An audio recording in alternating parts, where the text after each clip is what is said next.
Ashama harka fuune ilmaan Oromoo akkam nagaa keessanii nageenyi koo bakka jirtanitti isin haadha qabu jecha har'a oduu gammachiisaa tokko isinii qaba. Oduu gammachiisaa namoota biyya muraasa jirtaniif jechuudha.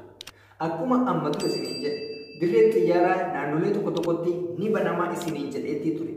Naannolee san keessaa har'a naannoon tokko guyyaa kaleessaa banamee jira. Dubbisa kan irra maramte sallaalaa maal jetti? Mallattoon irra maramte kun maal jetti ilaalaa open now jetti. Dirree xiyyaara ta'uu isii peejii seera qabeessa ta'uu isaa argitanii jirtanii open now maal jechuudha? Banaa jira, banameeti jira. Kanaaf namoonni dararaa guddaa argaa turtan namoonni dirreen xiyyaaraa sanii cufattee karaa irratti baatanii guun keessan immoo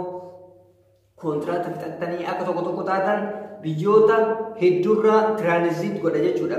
Dirreen xiyyaaraa kan baname eessarraayi akkuma eeggadde isiniin jedhee Ijiptirraa Itoophiyaatti banan. Ijiptirraa Itoophiyaatti banamuusaan nama Ijipti yookaan Masrii qofa osoo hin taane kan inni biyyatti galchu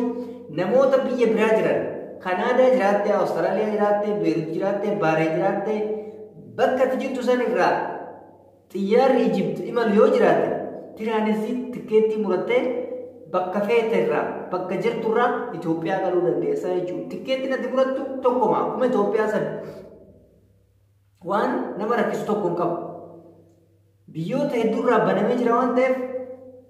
qaxxixaa Itoophiyaa ka deemu hin jiraanne fakkeenyaaf Beerut irraa Itoophiyaan hin jiru. Beerut irraa Ijipti yoo jiraate garuu Ijiptiin dhuftee bar'ati kan waan isinii galuu qabu tokko immoo tikeettii Ijiptii miti kaati muratu. Tikeettiin kam Itoophiyaan muratta. Xiyyaaratu tiraanziit si godha ofii si dabarsa jechuudha. Asitti si buusee asitti xiyyaara Itoophiyaatti si dabarsee gara Itoophiyaatti galta sa'aatii 2-4 keessatti si galee. Carraa kanatti namni hundi keessan fayyadamuu qabdan namoonni galuudhaaf kaayyoo sirriitti qabdan namoonni sirriitti rakkatan lakkoofsi isaas kuloo akkuma argaa jirtan kaa lakkoofsa qaba lakkoofsa saniin bilbiltanii gaafatan ani isinii himee jira lakkiin ulfaata akkamitti biyya tokko irraa biyya tokkotti gallaa jettan sodaa akkasii dhiisa kuni sodaa wayituu hin qabu kuni tiraanziitidha xiyyaara waan ta'eef dirree xiyyaaraa keessaa gara irratti baatu tokko hin jiru achuma xiyyaaratti buuta xiyyaarumatti tarta jechuudha xiyyaara irraa buuta xiyyaara taruudha malee bakka ati teettu wayii hin jiru mannaafashaan bakka ati teettee turtii gootee buna dhuydee maalii hin jiru bakka akkasii xiyyaara Beeruutirraa xiyyaara Kuwaitirraa xiyyaara Kwaatarraa xiyyaara biyyoota adda addaarraa buute xiyyaara Itoophiyaatti seenta jechuudha kallattiidhaan kun tiraanziitii yookaan walii daddabarsuu jedhama waliif daddabarsuu dirree xiyyaaratu kaleessa barreessee ture bakka gammadanii namoonni biyya biraatti irraa ta'e biyya kana keessaa gama Itoophiyaatti galoodan guyyaa 14 dafaatanii itti fayyadamaa baay'isawee wanni isinii muu'atu tokko immoo maalinni biyyoonni hundi isaatu ji'oota muraasa booda akka banamu abdiitu jira maaliif dirqama addunyaan tuni imala isii barbaachisa waan ta'eef akka addunyaan himtutti yeroo muraasa booda dirreen xiyyaaraa banamu biyaansi waan ji'a tokko akkas hin caalle waan ji'a lama hin caalle gartanii waan akkasii haala jiddugalaan akka banamutu abdii qabama namoonni muddama hin qabne namoonni galuudhaaf jarjara hin qabne obsa xiqqishuu tana qofa obsuus ni dandeessa ji'a takka akkas ji'a lama hin caalle kana booda dhibeen baduu baatullee imalli itti fufuuf deema maaliif dirqama ta'ee jira waan ta'eef keessattuu namoonni biyya ofiitti deebi'uu barbaadan xiyyaarri biyya sanii yeroo kamuu akka deemu irratti mari'atamaa jira daldala adda addaa gochuu baataniiyyuu imaltichi akka itti fufu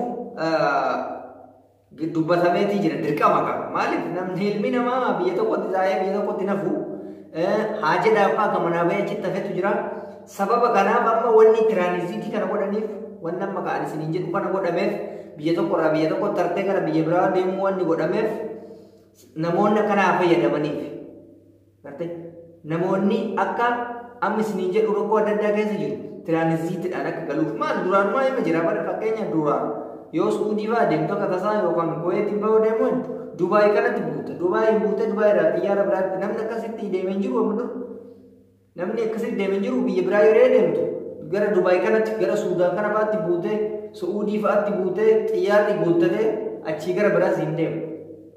namni waan akkana sirriitti beeku diyaaspoora biyya faranjii xiyyaarri isaanii bakka 4-5tti bu'a namoonni hedduu. United Kingdom bu'a, Dubai bu'a, biyyoota hedduu keessatti bu'a jechuudha. Kunis akkasuma biyyoota Arabaa ollaa ofiitti bu'ee uummata guuttatee imala ofiitti fufaa jechuudha. Limii galeera isuma sana jechuudha waan biraan jiru. Kanaaf carraa kanatti fayyadamaa boo'icha keessaa akka baatan abdii qabnaa. Guyyaa xiqqoo isin akka boo'icha keessaa ba'u maatii keessanitti galtanii maatii keessa wajji jaalala dhabdamtanii yaaddoo keessa turtan hunda laayifii keessa turtan hunda irraanfattanii wanni bar maatii ofii namaa ga'u jiru baay'isa wayini beektanii rakkoon fedhe hiyyummaan fedhe yoo jiraatte biyyatti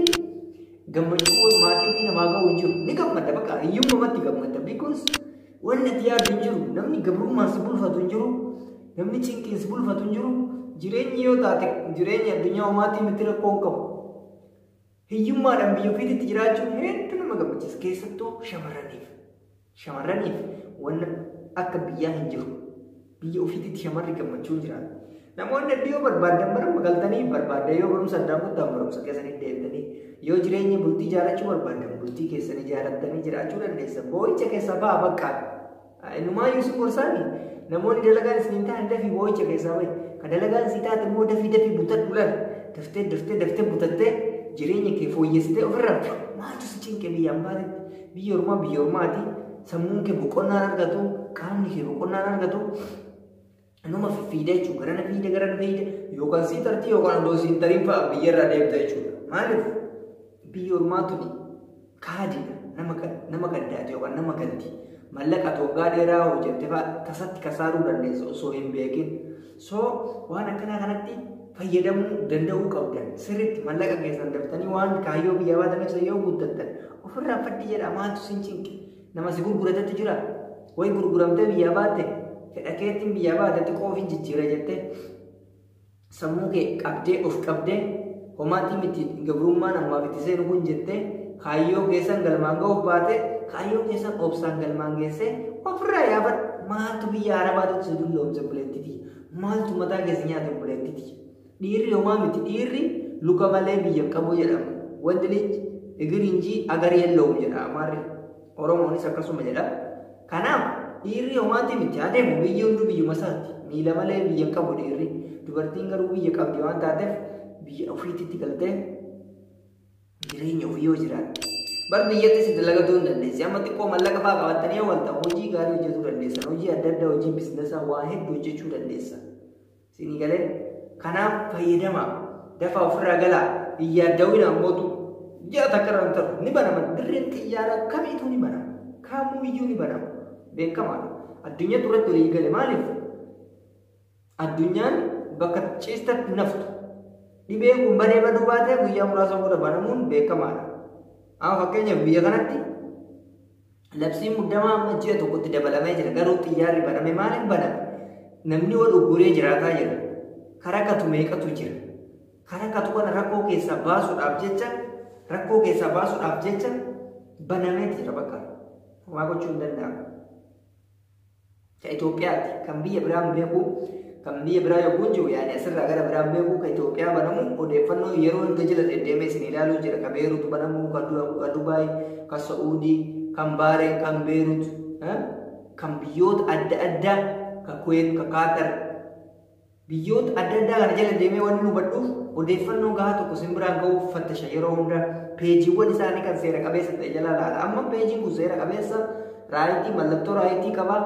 mallattoo raayitii immoo abbummaan argeen kennamu namoota hayyootaa fi biiroolee adda addaati malee kun seera qabeessa odeeffannoo sobaa tokko kan hin qabne lakkoofsas qaba lakkoofsa yoo daawwatte eerpoort irraa isin jedhanii dirree xiyyaarratti irraa maaltu gargaara isin jedhanii lakkoofsa isaanii kanattis fayyadamaatiniin bilbilaa fi namoonni fedha qabdan namoonni deemsaaf yaada qabdan yoo madaamii keessan tiraanziitiin beeyti waa'ee tiraanziitii madaamiin hin beekne hin jiru waan ta'eef tikeetii tiraanziitiin amurii gara biyyaa nagalchi jedhi sana booda cinqii tokko malee sa'a 3 sa'a 4 keessatti maatii kee bira geessaa maatii kee bira ga'uu baattillee bakka guyyaa 14 turtan san geessanii guyyaa 14 san immoo waan nama cinqu marmaraa dhafachi turtan waan ta'eef waan nama dhiphisuu miti jechuma teettanii moobaayil chaat mugoota ni rakkina qabu namni moobaayil hin qabne jiru waan ta'eef guyyaa 14 tanii dhoksa maaliif amata afur amata shan amata kudhanii yormatte tawande guyyaa kudha afur boolee keessa turuun isinin dhiphisu mana qophatti si qaba waan ta'eef kophaa turtan wanti si dhiphisu tokkollee hin jiru guyyaa kudha afurii san booda bilisa rabbii yoo si baase maatii keetitti nagaa galtaa warra bilisa si baasin hospitaalatti gachiifta hospitaalatti akka hin ciifne hin mootu of eeggannoo keessan ammas irra deebi'ee isiniif hima namoonni mala imaltan of eeggannoo keessan sirriitti cimsa maatii keetti nagaan galuu barbaadda of eeggannoo kee cimsi namni maatii ofiitti nagaan galuu barbaadu of eeggannoo ofii jabeessee cimsa namni mootu ofirraa ba'e waagaa isaa argata jechuudha maaliif dhibeen ammaa kuni nama of gataa malee nama of qabeetiin nama ofirraa of eege hin tuqu isinii gala kanaaf of eegaa isiniin jedha kun har'aaf oduu gammachuuti yeroo hunda oduu boo'ichaa sanitti himu wani nama gammachiisu jiru mana caalaa beektanii maaliif nama meeqatu rakkate nama biyyuma kanatti nama meeqatu galuudhaaf rakkachaa ture kaleessa akka nama maraatetti ofirraa fiigee gale jechuudha kaleessa baname isinii galee biyya keessanillee bakka jirtanitti yoo kan banamu taate isinillee kan dura galuuf dhoobattan akka nama maraatee fiiganii galtan jechuudha shantaa keessan fannifattanii kanaaf kun har'aaf oduu gaariidha jedhee yaada sirriitti hiriyoota keessanii qooda biyyoonni isin jirtanillee gaafa baname akkanumatti isin biraan ga'a kun waadaadha ani waadaa keessan isiniif hin guutu biyyatti jirtu baname taanaan yooma sanin si'ima ol kaatee akka keessaa yaafattu kanaaf kan si wajjin ture ani reedii Adam TV namoonni chaanaal kiyyaa faarii taatan subscribe godha namoonni dambanyaa kiyyaa fi hiriyoota kiyya taatan like share subscribe akkuma gootanitti galatooma fayyaa naa ta'a isin jaalladha isin kabajaa ilmaan Oromoo fayyaa ta'a